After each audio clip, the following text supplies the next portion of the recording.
Good evening. My name is Guion Foreman, President of the Chicago Police Board, and I am calling the board's November 17th public meeting to order. To protect the public's health in response to the COVID-19 pandemic, this meeting is taking place remotely. Pursuant to the Illinois Open Meetings Act, I have determined that holding this meeting in person is not practical or prudent.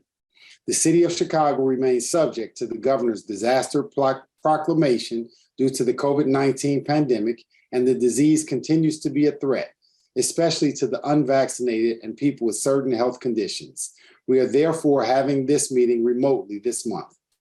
This meeting is open to the public via video and audio conference and is being carried live by CAN TV. Members of the public are on mute in order to reduce background noise and disruptions. We have a court reporter making a transcript of this meeting. In addition to police board members, we have several city officials here with us this evening. I will begin by taking attendance so it is clear who is participating in this meeting. Please say here after I read your name. Police Board Vice President Paula Wolf. Here. Board Member Stephen Block. Here. Board Member Mariley Cusack. Here. Board Member Nanette Doorley. Here. Superintendent of Police David Brown. Here. Chief Administrator of the Civilian Office of Police Accountability, Andrea Kirsten. Here. Our new Deputy Inspector General for Public Safety, Tabara Richardson. Here. And welcome. Congratulations. Deputy Chief of the Chicago Police Department's Bureau of Internal Affairs, Tracy Walker. First Deputy of Superintendent of Police, Eric Carter. Chief of the Bureau of Patrol, Brian McDermott. Here. Chief of the Bureau of Detectives, Brendan Denahan. Here. Chief of the Office of Constitutional Policing and Reform, Angel Novales. Present. Executive Director of CPD's Office of Constitutional Policing and Reform, Tina Scahill. Here, sir. General Counsel to the Superintendent, Dana O'Malley. Here. Deputy Mayor for Public Safety, Eleanor Gottridge. And Executive Director of Police Board, Max Caproni. Here.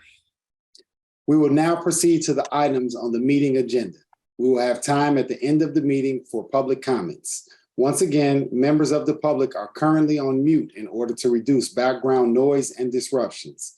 When we get to the public comment portion of the meeting, we will unmute each speaker. Is there a motion to approve the minutes of the board's regular public meeting held on October 20th? So moved, Paula Wolf. Riley, second the motion.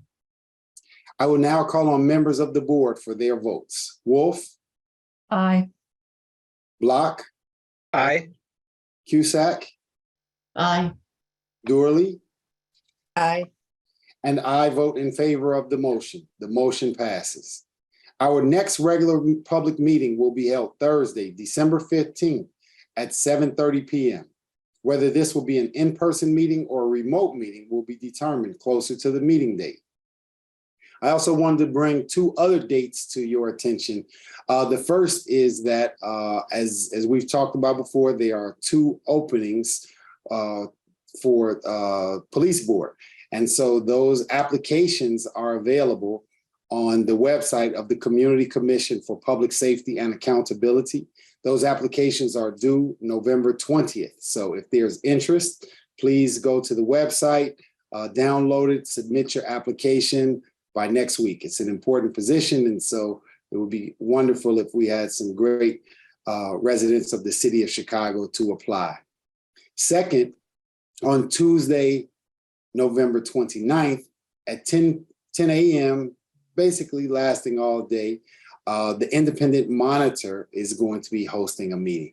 And so for more information, you can go to the cpdmonitoringteam.com to get some additional information. I personally attended some of these meetings in the past, found them to be very informative. And so if there's information that that you're interested in, I would strongly suggest members of the public to attend that meeting as well. The board meets in executive session to consider personnel matters and litigation. Those discussions are closed to the public as authorized by sections 2C 1, 3, 4, and 11 of the Illinois Open Meetings Act.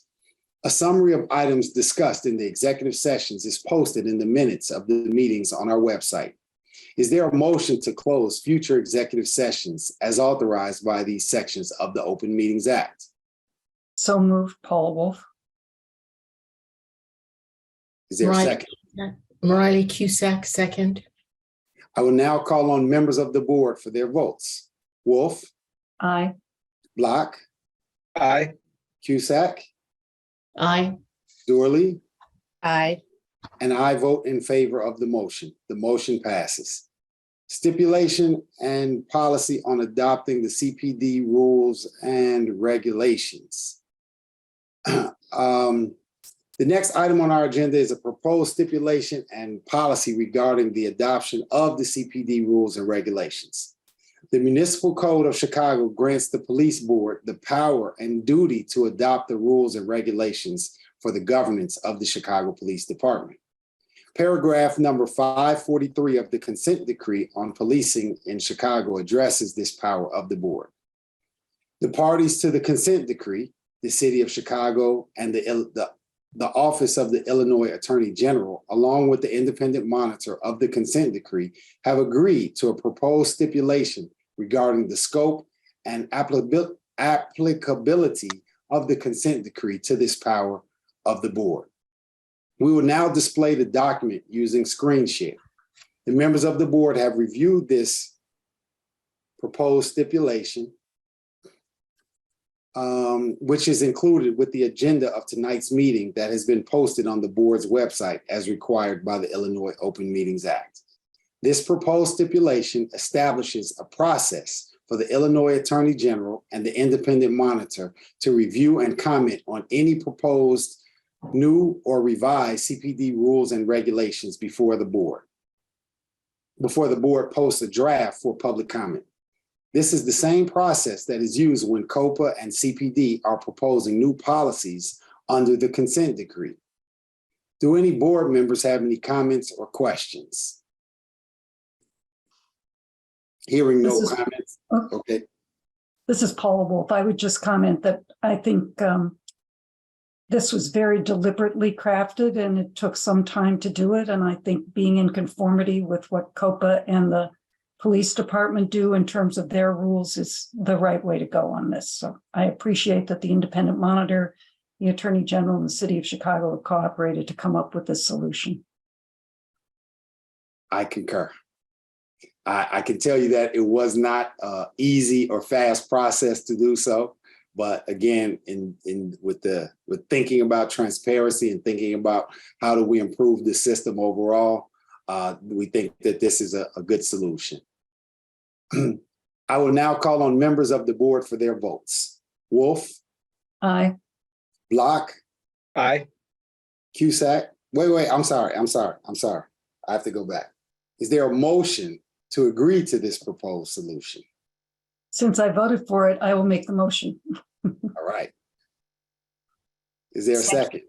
All right, Cusack, Riley Cusack, second. thank you. I will now call on members of the board for their votes. Wolf, Aye. Block, Aye.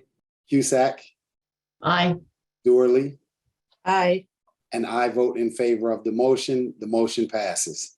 The next step is for the parties to take the proposed stipulation to the judge overseeing the consent decree and seek approval of it. In addition to this proposed stipulation, the board members have agreed to consider putting in place a policy on adopting CPD rules that include additional commitments regarding public notice and community engagement. We will now display the document using screen share.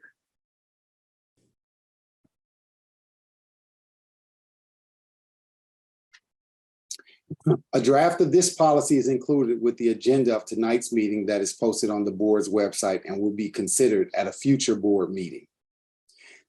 This draft policy includes provisions to make sure that stakeholders and the general public receive advance notice of any proposed new or revised CPD rules and regulations, and that there are multiple opportunities for comments and questions. The draft policy also includes community outreach and opportunities for meetings to discuss the proposals. This draft policy will continue to be posted in the alert section of the board's website. We encourage you to review the drafts, and we welcome any comments and suggestions you have. This public comment period will be open until Friday, December 9th. The next item on the agenda is our monthly presentation. As many of you know, our recent board meetings have included several announcements of board members' rulings on disciplinary matters where there was a disagreement between COPA and CPD. In light of these recent rulings, and in an effort to increase public understanding of how these cases come to the board and are decided, we will have a presentation on the process for handling these disagreements. Max Caproni, the board's executive director, will give this presentation. I know Max will cover this, but I just want to underscore that the process he will describe has been created by the city council and that the police board is simply following the law that is currently in place. Max. Thank you, President Foreman. I'm happy to be here tonight to give you a brief presentation on the CPD COPA disagreement process, and I'm going to share my screen and put up a couple of flowcharts that I hope will be helpful.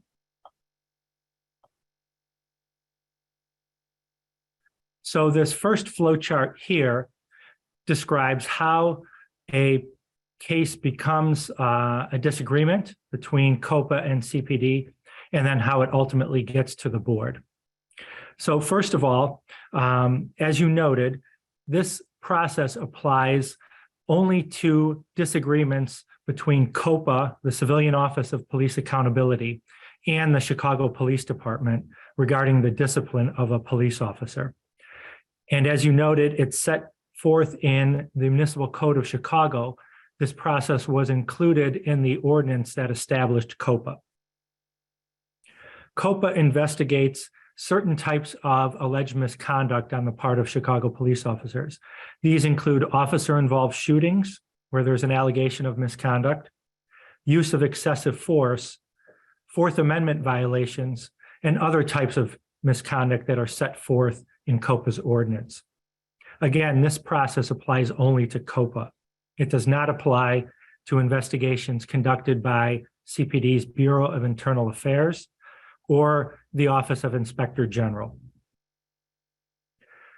So once COPA investigates an allegation of misconduct and concludes that investigation, it will make findings on each of the allegations.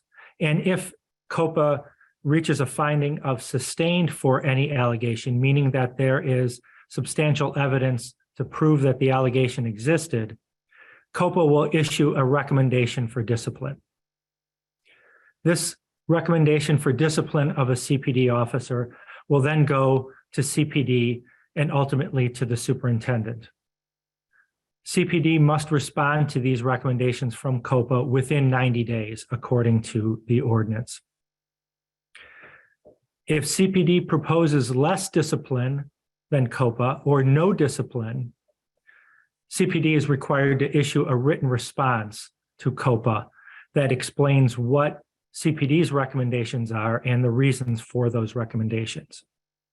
So again, I'll stop here and note that this applies only if CPD proposes less discipline or no discipline. If CPD agrees with the recommendation from COPA, and as we've heard at these meetings in the past from the superintendent and the chief administrator of COPA, the disagreements are far more common than the agreements are far more common than disagreements. This process does not apply. It applies only to disagreements. And it applies only to disagreements where CPD is proposing less discipline or no discipline. CPD does have the authority to impose greater discipline than that recommended by COPA, and this process will not apply to those instances as well. So again, if CPD proposes less discipline or no discipline, it issues a written response to COPA, and then COPA and CPD are required to meet and discuss the matter and attempt to reach agreement. If after meeting there's still no agreement, that's when the case goes to the police board. So I'll now move on to the next slide. And this slide outlines the process that is used to review and rule on these disagreements between COPA and CPD. So the ordinance requires that the matter be referred to one member of the police board. We here at the police board have a way of generating a random list of board members. And when a matter is referred to the police board, the first matter comes in, goes to the first board member on that randomly generated list. The second one goes to the second member, and so on. So one member of the police board is randomly selected to conduct this review. That board member reviews a variety of documents. First of all, the board member reviews the COPA summary report. This is the summary report of investigation that COPA prepares after it's completed the investigation. It notes the findings for each allegation of misconduct. And if there's sustained findings, as I mentioned, it will note COPA's recommendation for discipline of the officer. So that's the first document that the board member reviews. The board member also reviews CPD's written response that proposes less or no discipline. And then finally, COPA has an opportunity to reply to that response. And so the board member will review that document as well. In addition to these three documents, the board member may request additional material. So for example, if there is body-worn camera or surveillance video that was part of the investigation that COPA and CPD reviewed, the board member may request that and review it. Once the board member has reviewed all of the material, the board member will rule on whether CPD met the burden to overcome COPA's recommendation. So it's important to note that CPD has the burden to overcome the recommendation from COPA. Now, when ruling on disagreement cases where COPA recommends discharge of an officer from CPD, that means firing the officer, and CPD disagrees, when the board member rules, the board member is not necessarily saying that COPA is right and CPD is wrong. Oftentimes, the ruling will say that rather than ruling on the documents reviewed, the board member believes that there needs to be a hearing before the full police board at which there'll be witness testimony and evidence such as body-worn camera or surveillance video introduced and reviewed in order to determine whether there was any misconduct in this case. So as we've seen from some rulings in the past, that may be an outcome of this process. Once the board member rules and writes up a written opinion explaining his or her ruling, that ruling is announced at the next public meeting of the police board. And then immediately after the meeting, the written opinion is posted on the website so that everyone, including all members of the public, can review that and make a decision about the board members' ruling in the case. So not only is the ruling announced in public, but there's transparency in that the opinion is then posted on the website. So we have a section on our website called Police Discipline, and all of the rulings are posted there. So I hope this helps in furthering understanding of the process. I'm happy to answer any questions that anyone has.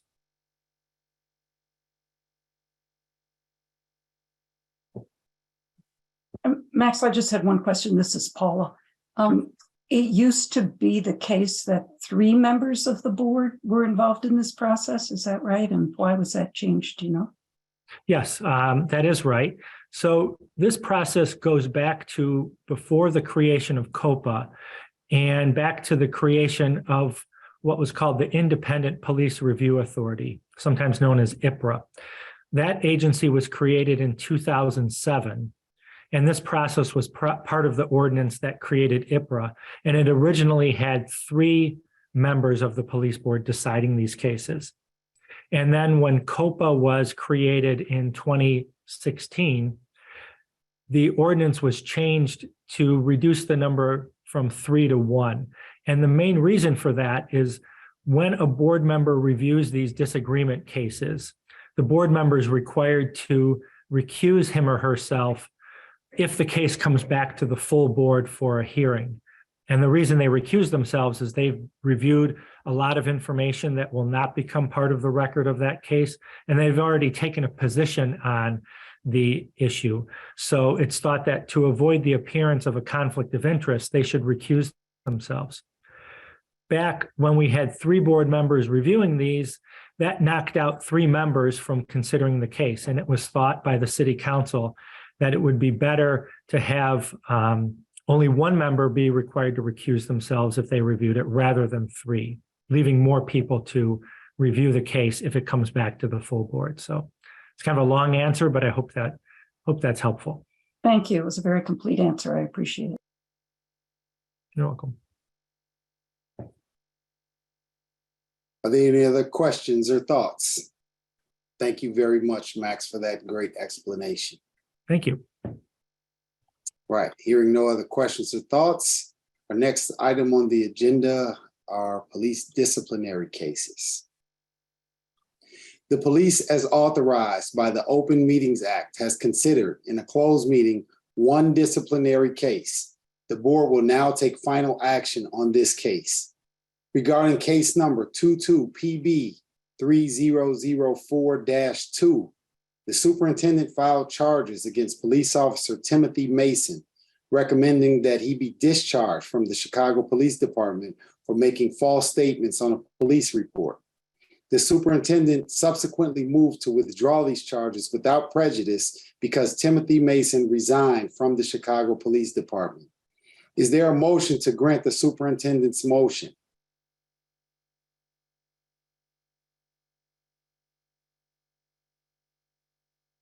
Sorry, I was on mute. So moved, Nanette Dorley. Is there a second? Riley Cusack, second. I will now call on members of the board for their votes. Block, Aye. Cusack, Aye. Dorley, Aye. and I vote in favor of the motion. Voting in favor are board members Block, Cusack, Dorley, and myself. The motion passes by a vote of 4-0. Vice President Wolf recused herself from this case as required by Section 2-78-130 of the Municipal Code.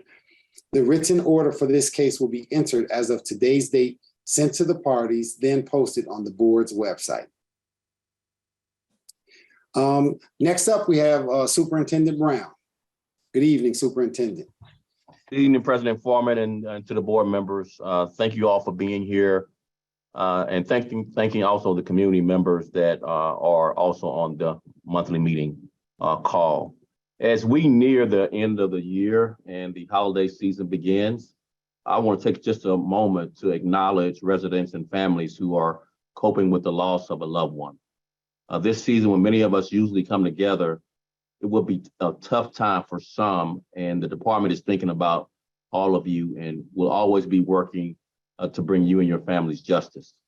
Chicago Police Department's mission is to serve our communities and protect the lives and rights and property of all people in Chicago. The police board meetings connects us in a work reinforcing transparency and accountability between law enforcement and communities. We're all on one team working toward the same goal. And together we all will make Chicago much stronger and safer. With a little over a month, about a month and a half left in the year, we continue to see declines in both shootings and homicides, a 19% decline in shootings and a 15% decline in homicides compared to last year, 2021. In addition, officers have already taken over 11,000 guns, illegal guns, off the streets of Chicago, 423 just this month alone. I also want to take note that we ended 2021 with over 12,000 illegal guns taken off the streets. So we are 400 on pace to have 400 more guns recovered than last year's 12,088 guns recovered. But we have much more work to do to fight and end gun and drug trafficking and to take down criminal networks that are driving our violence. Every effort is essential to enhancing safety in every community. Several directives from the department have been posted for public comment on our draft policy review and comment webpage that was mentioned earlier that the police board is following. The posted directives include the following: the Criminal Enterprise Information System, the search warrant policy review, the accountability suite of directives, conduct of misconduct and investigations, and the policy draft. The Criminal Information Systems Network closes for public comment on December 7th. The search warrant policy review closes on December 31st. And the accountability suite of directives closes November 30th. Community input and partnership are some of the greatest tools that we use. That's why officers have been out in the community engaging with residents and businesses with the upcoming holidays, and this year won't be any different. Already, officers are sharing safety tips with the business community and with residents who ride the CTA, and we'll continue to do that outreach throughout the holiday season. Strengthening collaborations between residents, law enforcement, businesses, business owners is integral to the enhancing our public safety. Last week, we held a press conference in Chinatown with the business liaison officers representing several of our police districts there. Citywide, districts are increasing foot patrols, while business liaison officers regularly check inside businesses, corridors in every neighborhood in preparation for the holiday season. On Tuesday, officers from our public transportation section shared what we're doing on the CTA, and we're on hand for a roll call at Clark and Lake Station downtown. So we're committed to high visibility. Our SDSC rooms, which are our rooms that view all of our pod cameras across the city, are reviewing those cameras not only in the neighborhoods, but also on our CTA. It's important for our residents and for visitors, for our CTA and all of our shoppers to feel safe as they ride the CTA after shopping. We're also making adjustments and expanding our presence with added resources in all of our neighborhoods to include our retail corridors. On tomorrow, I'll be holding a press conference with business community stakeholders to relay the fact that we're collaborating to make sure our holiday season is safe. Throughout the year, every Chicago police officer prepares for the busy season that brings shoppers and tourists. And we will stay vigilant, patrolling not only the retail corridors, but also working closely with all businesses across the city. Our officers will be out not just on foot patrols, but they will be out patrolling in their marked squad cars in the community, working to keep everyone safe and sacrificing the precious time that they want to spend with their families. But I want to thank each of those Chicago police officers, though, for sacrificing that time to ensure that Chicagoans are safe.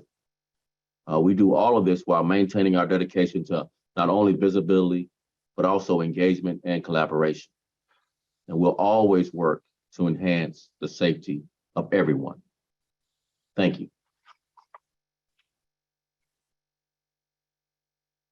Thank you, Superintendent. Next, we have Chief Administrator Kirsten. Good evening. Good evening. Thank you, President Foreman. Just to report out on some of the statistics from COPA's work in this last month, as we do every police board meeting, we received 464 complaints of alleged misconduct.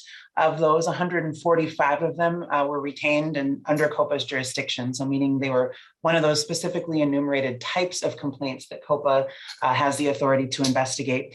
And as we often see month over month, the single highest majority of complaints filed were in the Fourth Amendment or improper search or seizure category. So approximately 35% of those complaints fall into that category. I want to talk a little bit about that number. This is something that I try to delve into a little bit in these opportunities before the police board. But first and foremost, as I've stated before, just because that's the highest type of complaint we received. The majority of those complaints fall into that category. That doesn't correlate with it being the highest kind of sustained allegation that we see at the conclusion of one of our investigations. So I think that's an important note.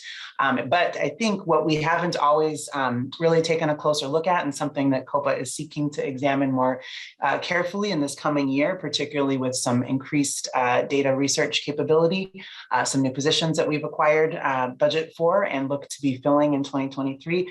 We really sort of want to take a look at what is leading that to be month after month the single highest type of complaint that we receive.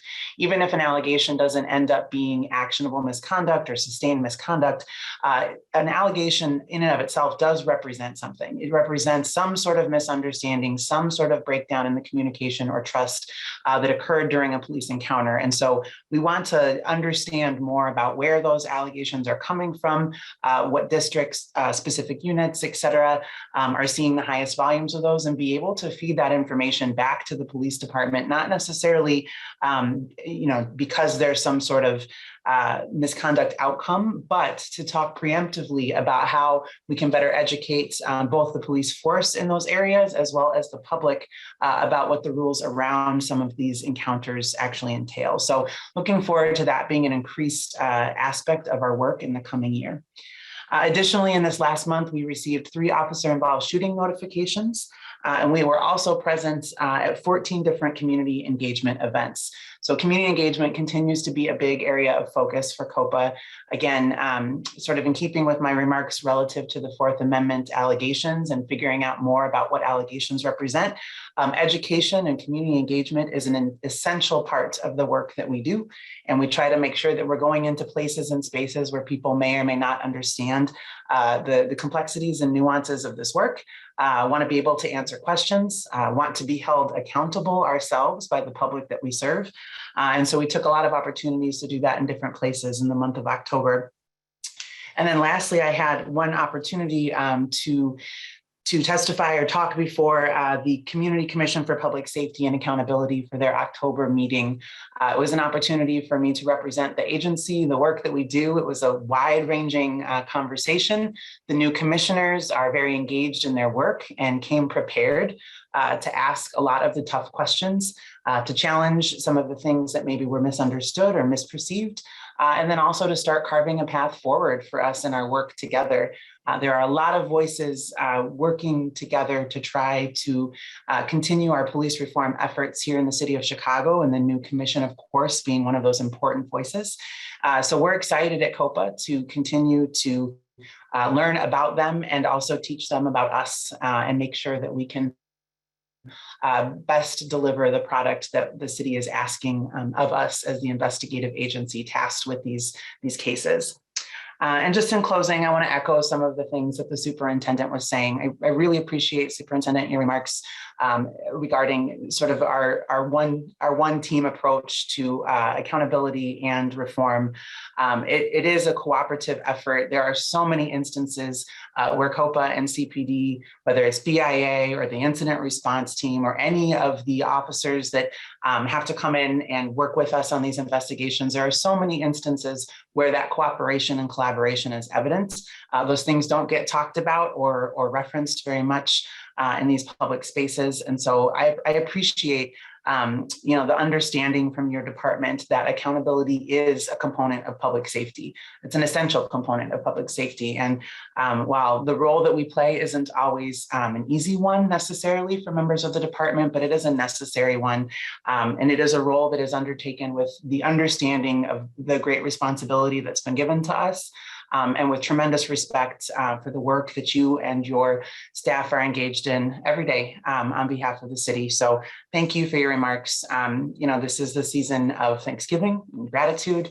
And so it is with respect and gratitude for the police board, its members, the department, its staff and leadership, as well as its officers, and of course, the members of the public that come out every month to ask the hard questions of all of us and hope that we can do our best to deliver answers. So thank you very much for the opportunity, and happy Thanksgiving to everyone. Now, I must take privilege here. See, I thought that those two were enemies. I thought that they were like Tom and Jerry from the seat that I sit in. And so to see that, that's good. Thanksgiving. I like that. Very good. All right. I would now call upon members of the public who signed up in advance to speak.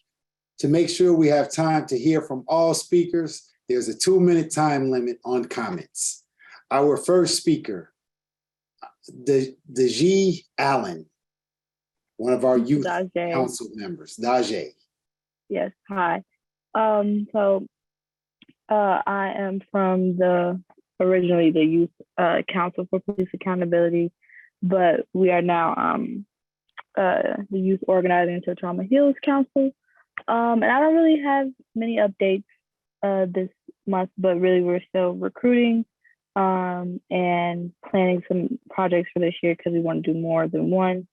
And we're really looking forward to getting involved with the community and doing some more volunteer work. But that's pretty much it, all the updates we have. But thank you. Where can one go to get information about the council? It's CYCPA_ on Instagram. You can get information about the council at CYCPA_ on Instagram. All right. Thank you very much. Great. Thank you. Our next speaker, Elijah Hudson.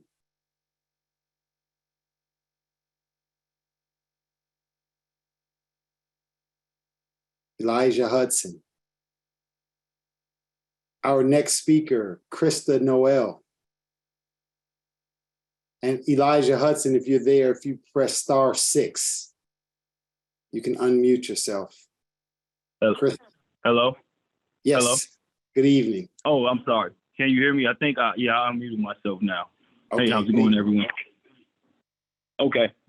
My name is Elijah Hudson. I'm 29 years old. I'm a father of one. I also work for the Chicago Water Reclamation District downtown. And I'm currently working with Krista Noel, WAPB, and the Campbell Consent Decree Coalition on a concerning matter that took place the end of October. I was leaving my work shift around like 5 o'clock. I was pulled over and my rights were violated, my legal rights as a gun owner, CCO holder, and my constitutional rights. I was pulled over for a traffic violation. They said I had a sticker that was expired. Then that conversation proceeded to if I had a firearm, then I revealed I was a CCO holder. And then at that point, they retrieved the firearm for the stop.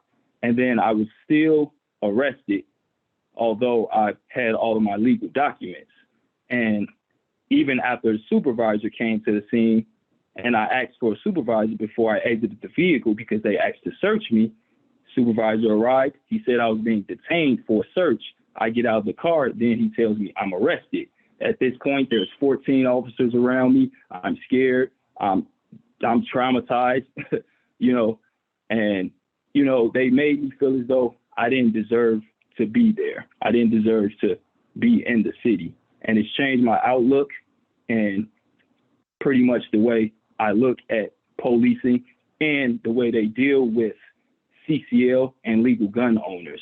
It needs to be a change in the interactions between the two and not a presumption that this is an illegal firearm just because you're a young Black man.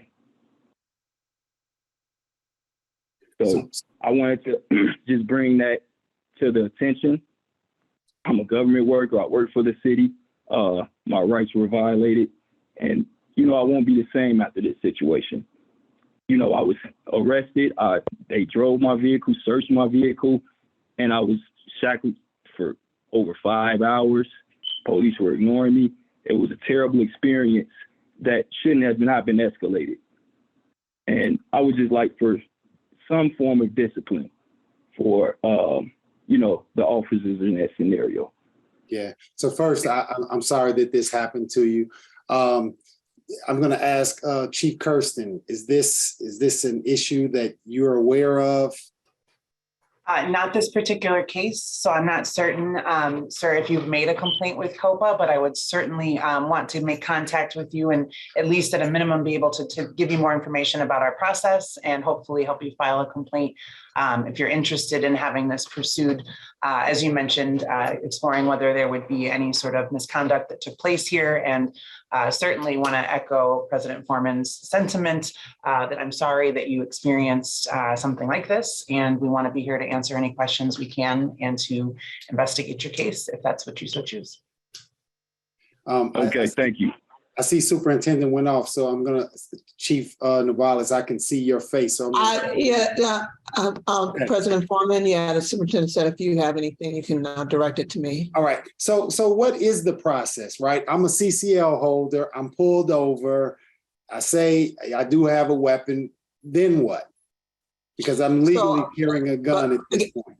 So again, President Foreman, it depends on the individual facts of the case. It really does. It's driven by those individual facts. And so without going into detail, I think as Chief Kirsten mentioned, it's probably better for the individual, to contact COPA so that they can hear all the various facts. No, I get that, but I'm saying generally speaking, for members of the public, CCL holders, they're pulled over for whatever reason. Legally carrying a gun. What is the process from a CPD perspective? What happens next? Again, because it depends upon what is happening out in the field. So simply because you're a CCL holder, that in and of itself doesn't mean that everything that you do is absolutely legal. That's just one of the factors. But it does depend upon what else is occurring. All right. Maybe we're gonna have a presentation on this next month because I don't think that's answering my question. If I applied for a CCL, I would want to know on the front end what CPD is going to do if I get pulled over. I would want to know what is the process that CPD would do.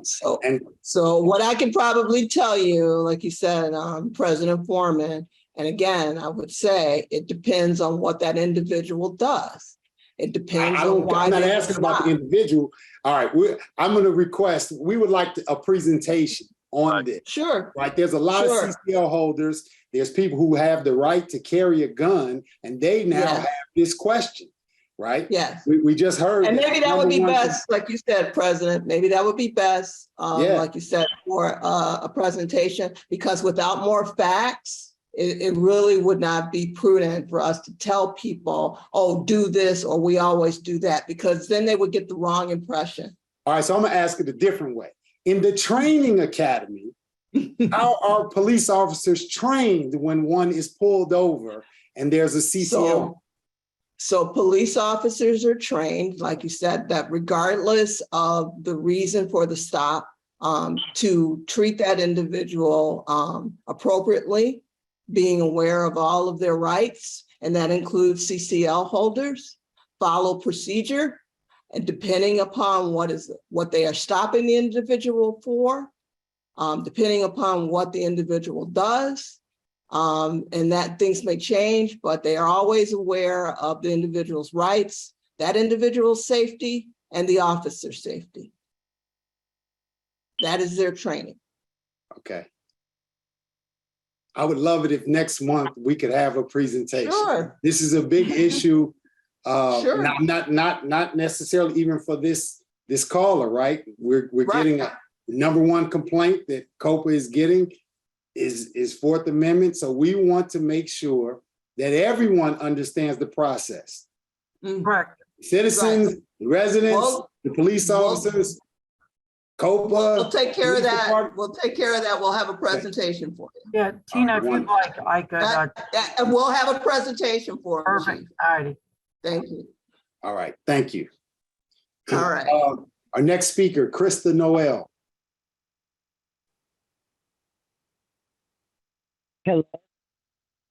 Hello, everybody. Yeah, well, he said that he was pulled over because his sticker was expired. So let me explain exactly what a sticker is. It's a little piece of plastic that you stick to your license. So why was he shackled to a bench for 4 hours. Okay, so it doesn't make any sense. It doesn't make a difference what the regulations and rules are. You know what makes a difference? The police officer. That's what makes a difference. Why Elijah was surrounded by 14 police officers. 14 and at least 5 vehicles. A legally carrying gun owner who was stopped for a little piece of plastic. This is unacceptable. The idea that it's got to be something happening is ridiculous. There is a way to approach. As a matter of fact, you know what? If I got a CCL, you don't even need to be discussing my gun. Okay? If it pops up on the license, you don't need to be discussing my gun if you stopped me for the piece of plastic that's on my license. So this is totally unacceptable. Like he said, the Consent Decree Coalition is upset with this. Rules and regulations are under the police board. This is not going to happen anymore. We are going to nip this in the bud. You will not be harassing young black men who are following all the rules, every single rule, following every single rule, and you still have the audacity to shackle him to a bench for 4 or 5 hours. You scared his family. You PO'd the Consent Decree Coalition, Women's All Points Bulletin, and at some point in time, y'all gonna figure out that's the one folks you don't mess with. And yes, Andrea, he filed it. We've been waiting on the video. Please get in contact with me, get in contact with him. Let's look at this video. Gian, you need to see this video. Every single person on this police board needs to see how this young black man who followed every single rule in the book as far as the state was concerned ended up shackled to a bench for 4 hours and ignored. He told you what he did. Krista, He told you what he did. Thank you, Krista. I'm going to stop you. We're at time. Yeah, it's hard for board members to see the video in the event that stuff comes to us. We can't really look at stuff in advance. You know, we'll go the proper routes. Chief Kirsten, we can make sure to get you the contact information and to make sure that you guys can look into this. Thank you. Our next speaker, Mr. Robert Moore. Mr. Moore, if you can make sure one of your phones is muted. Yeah, Press Mr. star Foreman, can you 6 hear to me? unmute. Yes, sir. Okay, first of all, I'm absolutely outraged what happened to Elijah. Elijah, you're welcome to contact Instant St. Michael the Archangel, because it's exactly the type of thing we're trying to eliminate. I lost a lot of material here that I was trying to present, so I got other things I got to do from the last meeting. But the Instant St. Michael the Archangel is in the process of installing a global protection shield, and all people are complaining about activity conducted by nominal government entities and contra neo-Nazi government entity officials themselves are welcome to contact us for whatever assistance we can provide. And we're really going to try to make this something that we're going to pull the teeth on the reign of terror and get rid of the problem, the structural defect, the core temporal problem now, not some future time. Huge development, and the Democrats losing the House of Representatives, leaving the prospect of a legislative criminalization of the Second Amendment protected arrangements and activity, much less likely that the Democrats have kept control of the House. That's a breather. Is there really any gun violence problem, or is that the real problem, one of a different 3-letter word, which is S-I-N, as in sin violence? Violence, of course, being defined as the illegitimate use of force, distinct from the legitimate use of force. We need to replace the war on, there is no gun violence, okay? There's gun control violence, which is a huge problem. But the problem is sin violence. And just like up in Milwaukee where that guy ran over 5 people, are you going to call that car violence? Someone killed someone with a knife. Is that knife violence? Gun violence is just the words of the present incarnation of the Committee of 300. to vilify and demonize gun ownership so that it makes it less difficult to consummate the depopulation agenda of United Nations Agenda 21 / full spectrum dominance, which is in the process of being implemented. Mr. Foreman, you provide a lot of development to the process. You're way, way over the head of your predecessors in terms of the value of getting more structure in the process. You still incurred criminal liability in cutting me off several months ago, but nonetheless, you are trying to develop the system, and that's a huge issue. Getting further development to get to the bottom of the issue. Thank you, Mr. Moore.